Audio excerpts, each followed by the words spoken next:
ready? It's the Roundtable with me, Robert Bannon. All right, everyone. So right now at the Soho Playhouse, there's a one-man show going on that is fascinating. And the star of this one-man show happens to have 134 credits on IMDb. Television, films. Are you kidding? 134 credits. Everything you know him from Star Trek all the way to 27 Dresses and The Hunt from Red October and so much more. Ronald Guttman is here. Thank you. Welcome. Thank you. I counted each and every one of them. No. No, but I mean, there must be, yeah. I mean, I've done a bunch. You're right. When you get to a certain age, you call a veteran, a journeyman, as we call it, right? You know? For sure. Well, do you mind sharing with us how you started, how you became an actor? A good question. I think I was 14 years old in high school in Brussels, Belgium, my hometown. I was picked to do a play in French at the time, Shakespeare and other things, you know, the school production. And pretty soon I did 2 or 3 in a row. By the time I left high school, I realized that I had a certain talent for that, a certain knack. And then I went to conservatory. I also went to law school. So I did a double major, so to speak, in Belgium. And then I reached a pretty high plateau in Belgium pretty quickly. I became a leading actor in a couple of theater companies. I did a lot of wonderful plays by Chekhov, Turgenev, Dostoevsky. I did a kind of things while pursuing my law studies. And then I realized that I wanted to go further, and I decided to come to America, study with Lee Strasberg, you know, late 70s, actor studio and all. I had read his book, and studying with him for 3 years, on and off, was a big, wonderful deepening of what my skill had been so far, which is more European, a little more like exterior. Now it's changed. Everybody in Europe is applying the same method, more or less. It's become, because of the movies and the success of Al Pacino and De Niro and all, everybody realizes, and all the other new American stars and everybody. But at the time, it was a stretch to go into this more emotional way of acting.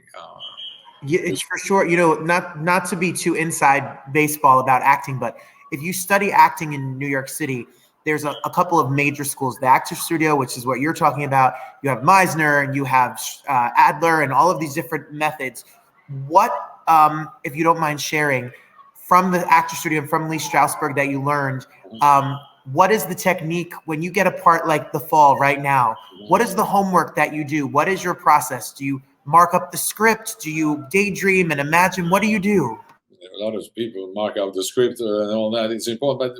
But Lee Strasberg, to be precise, I went to the Lee Strasberg Theatre Institute, which still exists on Union Square, which is a wonderful school in Los Angeles and New York. They have 3 different studios and all.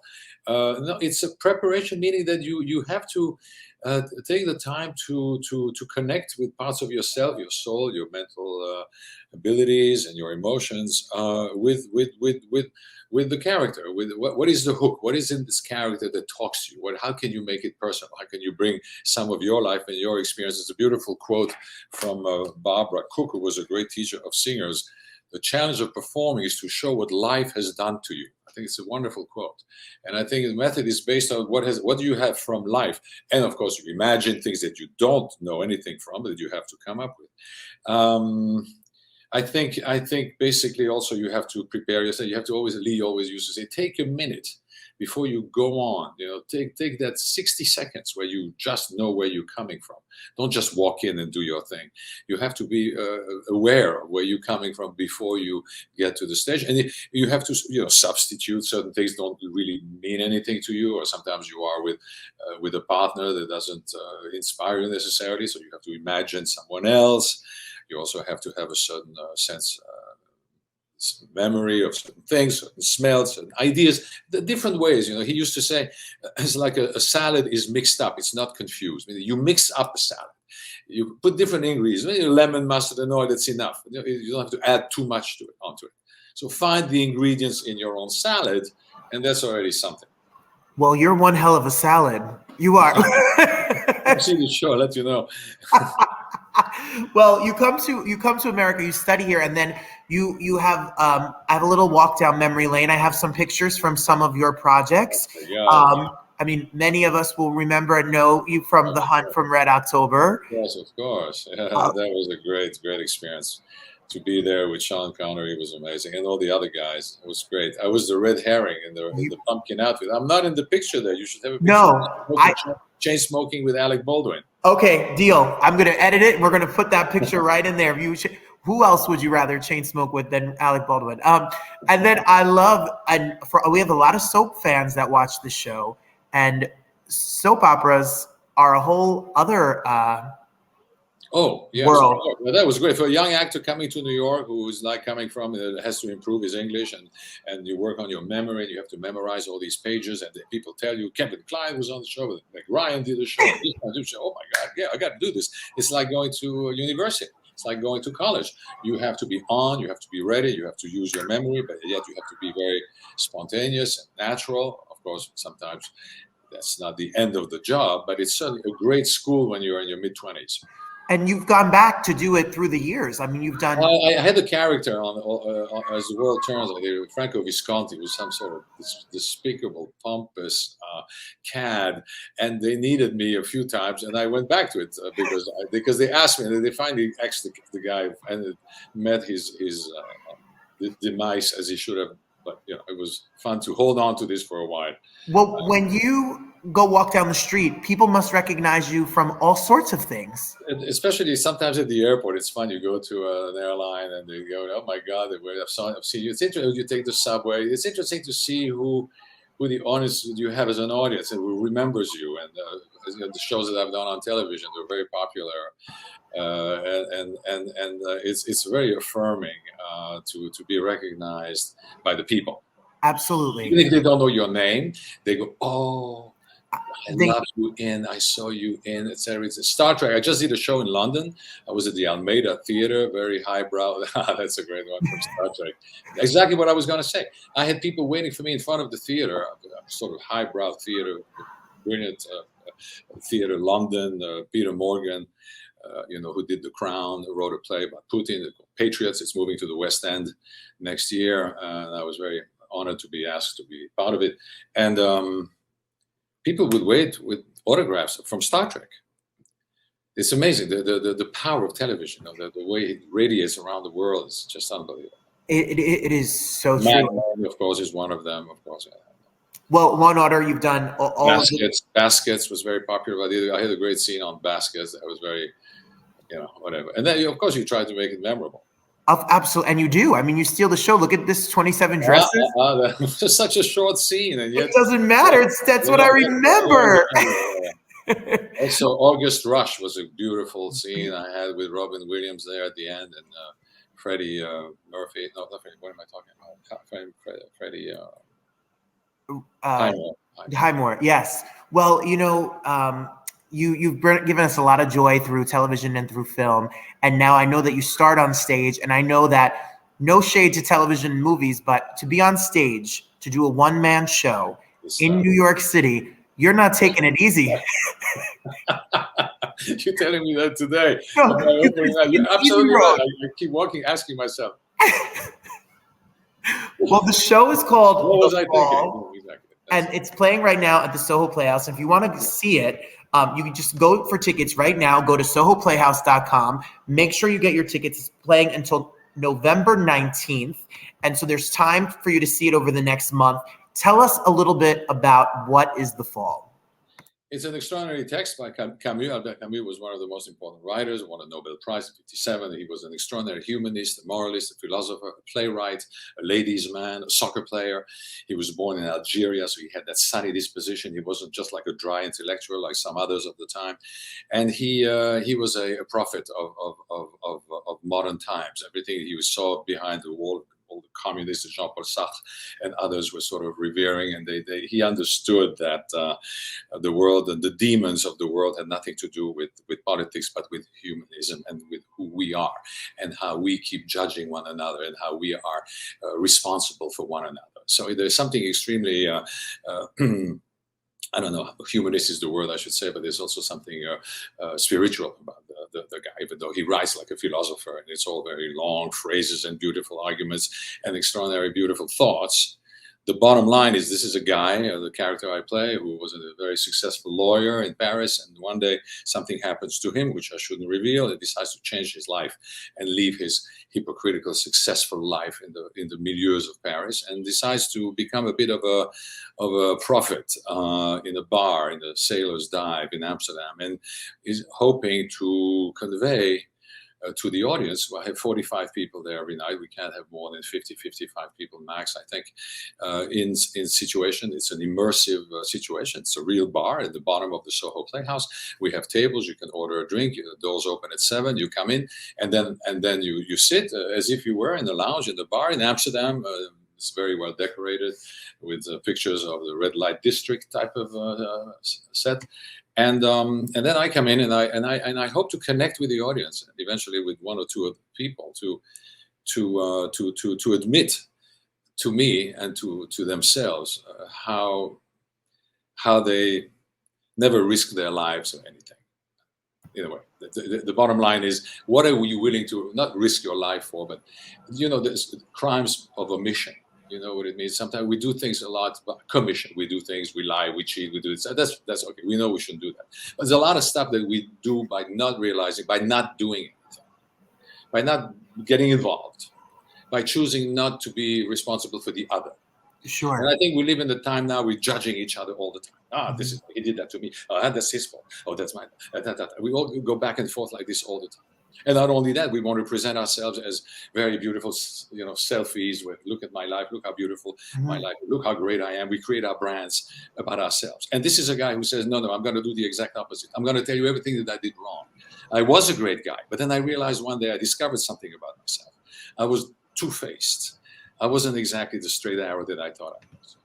I did a lot of things that I shouldn't have. But I didn't realize how selfish I was, you could say, in a way.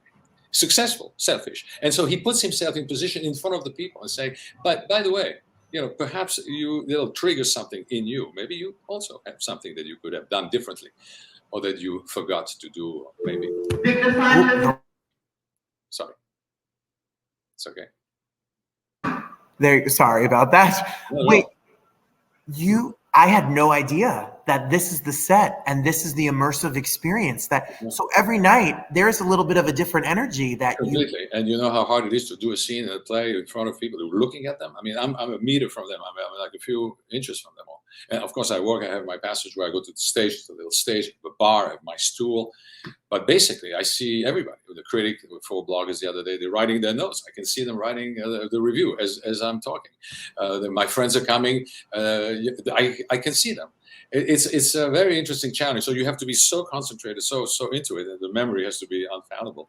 It's a great challenge. It's not like being in a black box and going like, bam, in front of that. This is like, I'm with you, in your face. You're sitting right there, and if you look at your watch, or if you start moving, and I think that you may not be into it, while in another you might be just disturbed or uncomfortable with me talking to you, I have to be able to flow and cruise over all this. It's a real challenging exercise, I have to say. How did you come up with? Did you come up with this idea? Did they present this to you? And No, when you my project, it's really my project. I did this at the National Theatre in Belgium many years ago in a completely different setup. I always loved this text. I read it when I was a young 17, 18-year-old in school, and I just something about the text talked to me very deep. Sometimes you read a book and like The Old Man and the Sea by Hemingway or something like that. Like Dostoevsky for me, in my case anyway. And then we did a version, and my friend adapted it for the stage. It's only 65 minutes. It's a novel. It's not this novel. It's a short novel, but you still have to bring it down like this. And it had to be active, proactive, to the people talking. The book is written to the client. The guy walks in and he speaks to a client. He speaks to one of those guys. And every night he's waiting for people to come in. And he wants to tell them the story. And every night he pushes that thing up the hill. And every night he goes and tries to relive what he's done and to confess, so to speak, about what he's done in order to reach someone in the house that maybe will have a similar experience, remembering something. And the idea of doing it in a club, I've done it differently. I did it proscenium at Guildhall in East Hampton for one night. I did it at FIAF in the theater. I did it at Bowery Poetry Club as a reading. I did many readings of this. That's completely different. The text is so strong you don't have to do anything. But to experience the whole thing, to perform it, it had to be, I think, in a bar, in a dive. I find this so exciting because I'm an actor, but I'm a singer, and I call my show a one-man show. And I think there's nothing more invigorating and exciting than getting on stage with an audience, and we're going to sing some songs. I'm going to tell you my story, and who knows what's going to happen. There you go. But to do it as a written piece, as a full acting piece, that is such an exciting challenge. It is. Trust me, it is, because every night you've got to climb that thing, and as we all do when we go on stage. But you don't have any moment to get out of. I don't leave the bar. I just sit there. I take a break between scenes. I mean, it's 6 tableaux, and I take a sip of water and all that. But listen, that's what we do. That's what we love to do. Challenge ourselves. Well, what about the people who are intimidated by the subject matter, or the fact that they think it's going to be a real hard to understand? I'm scared. I'm scared of more classical pieces. No. For everyone, we could all get something. Very simple to understand. Very, very simple. Very, very powerful.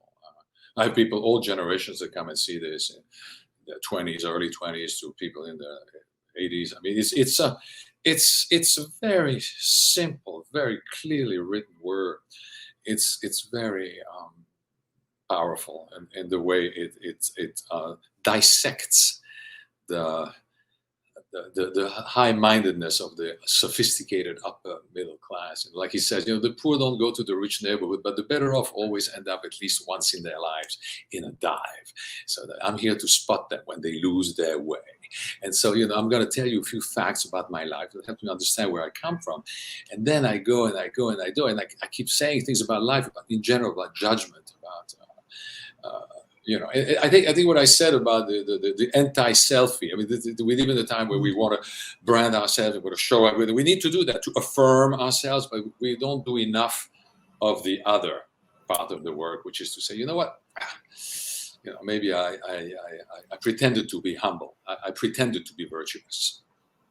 Ooh, I think this is as topical and as on. He's a great writer. What can I tell you, man? I just try to be the honor of what he's written. I mean, there's a book that was translated all over the world, won the Nobel Prize for this thing. I mean, it's a work of art, big work of art, and it has to be heard. After this, you're going to go on a TV set or a movie set and be like, cut. Oh, please. I've been doing a one-man show all by myself. I don't need a second there's take. A little bit of that. I'm shooting a couple of movies on my days off. But everything's hard, and everything is a different challenge, and you have to write completely different, and you have to immerse yourself in a whole other reality. Nothing is, but it's certainly a good stretch. It's a good stretch. Well, there's only 50-something seats a night. You need to get your tickets before they're all gone. You need to go to SohoPlayhouse.com. The Fall. The Fall. Mm-hmm. The show. Albert Camus, The Fall. Actually, that's the name of it. Yeah, Albert Camus, The Fall. I think that's how they advertise it. Albert Camus, The Fall. It would be great to have a full bar. Yes, it's only on until November 19th. Exactly. So you better get your 4 shows a week only, unfortunately. Wednesday, Thursday, Friday, Saturday. 7:30. So you only have a month. You have a month and only 4 shows a week. That's very nice of you, Robert. Really. Very no, I was going to come, but now I have to get there. You might even actually be curious to know what it's about. That's very nice. I'm going to be nervous. You're going to pick on me, and I'm going to have to explain to you why. Sometimes I do pick on someone. The moment I go in, I ask. I pick one of the people in the audience. I choose someone, and I say, "You must be a businessman, or kind of a businessman." We all tend to be kind of in almost everything, which is the beginning of the. We're all the same. We're all the same species, and then I start, unraveling the whole thing. And very often I get the age wrong. Like the other day, I got a guy say, "You must be in your 50s." I have to do. That's one of the lines. And the guys, people talk back to you. That's what I want to say. Sometimes somebody will talk back at the beginning, and then the wife will say, "Shh, don't. You're not supposed to talk," or something like that. I mean, yeah, I have to be prepared for that. I mean, I have Yes. to be prepared for some people interacting with it. Ideally, that should be at some point at the end, if the thing really works, at some point somebody should collapse and bang on their chest and say, that's what I've done. My God, Right. you made me realize I forgot something. I found something in the heart of my memory that I had forgotten. Thrilling. That's Wow. the idea, actually. It should be going. It should be, but everybody's Oh. doing theater. Yeah. I can't wait to come. I can't wait to see your behavior, watch your behavior, take the lessons that you're showing on stage, and see this unique experience. It's got to be one of the most unique experiences of theater right now going on in New York City for sure. Thank you. Thank you for sharing your talent, your time, and all of the roles and all of the beautiful life you've given through all of your work. It is inspiring and wonderful to watch, truly. And thank you for making us all very happy by showing your talent. It's a nice panel. Thanks very much, Robert. Appreciate it. Everyone, make sure, go to SohoPlayhouse.com, get your tickets until November 19th. See the fall right now.